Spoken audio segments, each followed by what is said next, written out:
We're back. Chelsea fans, did you miss me? It's been a minute. Club World Cup. Listen, we're here to talk all things Chelsea. It's been a while, I can't lie to you, since I've done a Chelsea video. You know what I'm saying? So big up to all you Chelsea fans. You lot all say he's meant to be a United fan, but you show Chelsea too much love. Brother, like, we got a rivalry, but right now we're not rivals. You guys need to actually win the league if you're going to win it this year and avoid Liverpool from winning it. The enemy is Liverpool and Man City, but mostly Liverpool. So that's why I'm here to say, yo, right now, we ain't got much in common. You know what one's there. So right now, we're good. You know what one's there. We're good. So please like the video, subscribe to the channel if you're new. And you know what, man? I want to thank you, man, because today I started my first official Ten Hag hate watch. And you're probably thinking to yourself, why? You won 2 trophies with Ten Hag? Not all looked good. It didn't look rosy. You know what I mean? It was papering. There was a lot of papering. There was a lot of cracks being, you know, there was a lot of things that were being brushed under the carpet. And things were papered over. And we don't like that. And today, I was just thinking, you know what? Should we just do a hate watch? Why not? And Chelsea delivered. So Ten Hag, I'm here and I'm ready to watch mostly all your games. If I can watch them, I'll be watching every single Ten Hag game. And I want you to lose. I want you to lose. Because you, my friend, left us in a terrible state. Yeah? All your players are still here. Højlund, Onana, you don't want to get them back. You could do with them today. Could have scored. But yeah, Chelsea, just on that one, thank you very much. Yeah? Let's get into it. Estevao. Listen, you know me about Estevao. If you've been watching me a lot in terms of, I've been watching a lot of Estevao games. I've watched him for Brazil. I've watched him for Palmeiras. I've probably watched him a lot in terms of like rivals. Obviously, you lot are Chelsea fans. You've watched every single minute of every single whatever. You know what I'm saying? And listen, he's an exciting talent. When he played in the Club World Cup and when he played the other games I've watched him, you could see there was talent there. You could see he had a lot of he had an abundance of talent. He had so much to offer. He had so much to give. But physically, you just felt like he wasn't fully quite there yet. And I feel like for me, when you look at Estevao and when you look at the qualities that he has, bro, he wants to get at you. He's direct. He's fearless. He gets on the ball and he wants to make things happen, bro. And I think for him, Estevao, right now as a winger, Brazilian winger, we haven't seen that sort of flair. We haven't seen that sort of, for me, you know, you're looking at the Neymars and we're not going to get another Neymar, but this kid has been touted as to be this next up-and-coming generational talent that everybody is talking about. Everybody wants to discuss. Everybody wants to say, you know what, man, this is the new kid on the block. And rightly so, people are going to put him on a pedestal and say, yo, you must deliver. And I've looked at him and I thought, you know what? He's got the talent. Just sometimes physically, he can get brushed off the ball, but he's still a youngster. What, 18 years old? I don't think he's even hit 18 yet, but he's 18 years old. And today, you could see already, man. He played, 77 minutes, bro. But you could see the quality in what he was trying to do, bro. When he gets on the ball, the link up between him and Cole Palmer, I ain't gonna lie to you, bro. That might be something to look forward to next season. Him and Cole Palmer were just switching positions. They were just moving. They were just, it's almost like they knew each other for so many years. Like, the kind of relationship that they had was so natural, bro. And you could see, like, yo, I jump into this space here, you go on the right-hand side. I go in the middle, you go on. And it was just very, very good to watch, bro. And like I said, bro, he's not afraid. And again, it is preseason. It is Leverkusen. And you probably got to give him time to kind of really get into things. And it probably will be a different kettle of fish. But from what we can see right now, bro, like, he's so natural at what he does, bro. Nothing feels a bit forced. He's very, very confident on the ball. Like I said, I always like players that when they get on the ball, they're not afraid to do things. They're not playing a safe pass. They're not making it easy for themselves. You want to have the element of risk, bro. And like I said to you today, he found himself in the right place at the right time.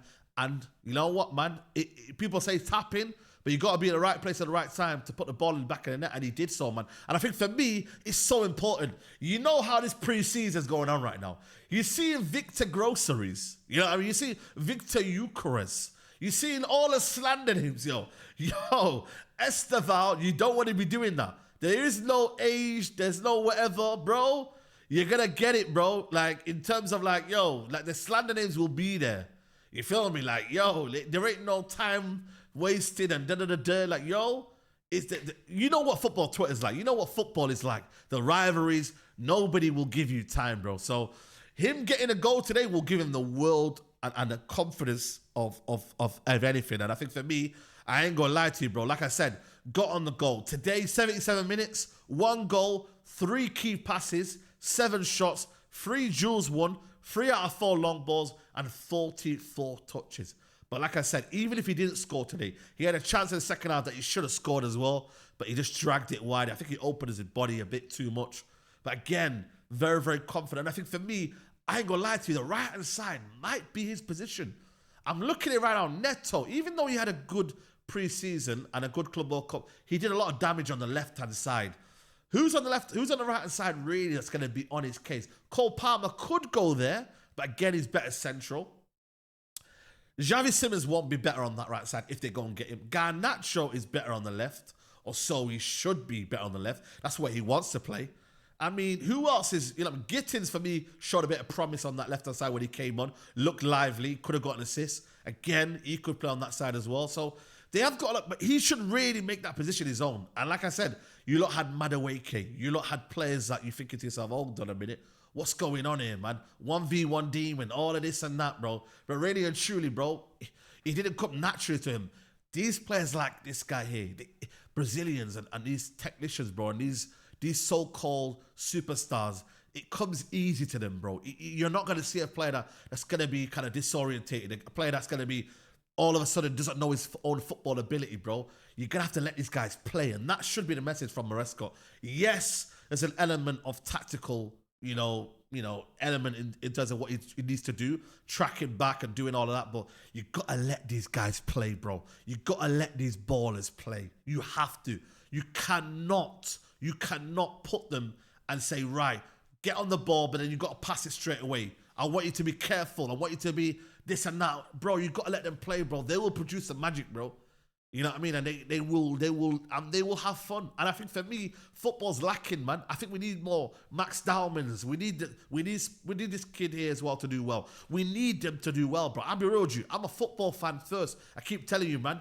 Like the Premier League needs a new set of youngsters to kind of shine light on football. Lamine Yamal showing that, bro. Age, bro. Play, bro. If you're good enough, you're old enough, bro.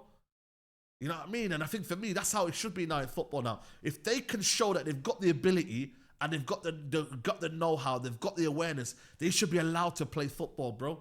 You know what I mean? And like I said, it will be physical. It will be robust. It will be, it will be demanding. You know, it won't be like the Brazilian league.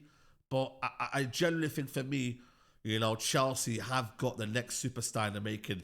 You know what I mean? In Estevao, bro. Like a lot of clubs were in for him. Real Madrid, bro, we're in for him, bro. And they don't just come knocking on your door for no reason, bro. They see potential and they're like, you know what? Yeah, this guy's the real deal, man. So it'll be interesting, like I said to you, how he adapts, how he plays in this Maresca system. Does the Maresca rotate him a lot? Does he play him in every game? Will he just use him in the Champions League? There's a lot of variables. And I think Chelsea, I'm not going to lie to you, bro, they do look exciting. I'll be real with you. I watched them in the Club World Cup. Today, yes, it took a while for them to get going, but I think for me, you can see the elements. Joao Pedro again. That's 4 goals now for Joao Pedro in his Chelsea shirt. It's crazy, bro, man. He's entering into life in Chelsea on a very, very big kind of momentum. And you know what? You want to see that, bro. You want to see that. You want to see momentum with players. And I think for me, like, it's exciting for Chelsea. Where they end up this season, I've got them top 4, but I've got them top 4 still within a title race. But I think they fade away. If they do it, fair play. But I can see them more becoming a problem in the Champions League rather than the Premier League. I think the Premier League's tough, man. Look at Arsenal. You know what I mean? 3 years in a row second, man. They can't get over the line. But Maresca has shown he can win trophies. Maresca has shown he can compete with the best. You know what I mean? But doing it over consistently, it's going to be another tall order, man. So whether they can do that or not, I'm not sure. But all in all, I can't lie to you, man. Chelsea are going to be a problem this year. They are, man. The Premier League have got to watch out for Chelsea. They might just go under the radar. They might just become a club where, you know, they will just kind of almost do their thing. And I know they spent a lot of money, and you can't really go under the radar with spending that much money. But I'll tell you what, man, if they can do what they can do this season and use their squad to a maximum capability and play the players and then bring in Estevao, bring in Xavi Simons, dare I say, bring in Garnacho off the bench as an option. You know, they brought in Hato, they brought in some depth in that side. They didn't really sort out the keeper, and he could be an Achilles heel for them. But if they can do all of that, and they can build momentum and have a fast start in the Premier League because they've got an easy set of fixtures at the start of the season, maybe Chelsea might be onto something this season. They might well and truly be onto something this season. Let's see. But guys, like the video, subscribe to the channel, and we'll see you soon. Take care.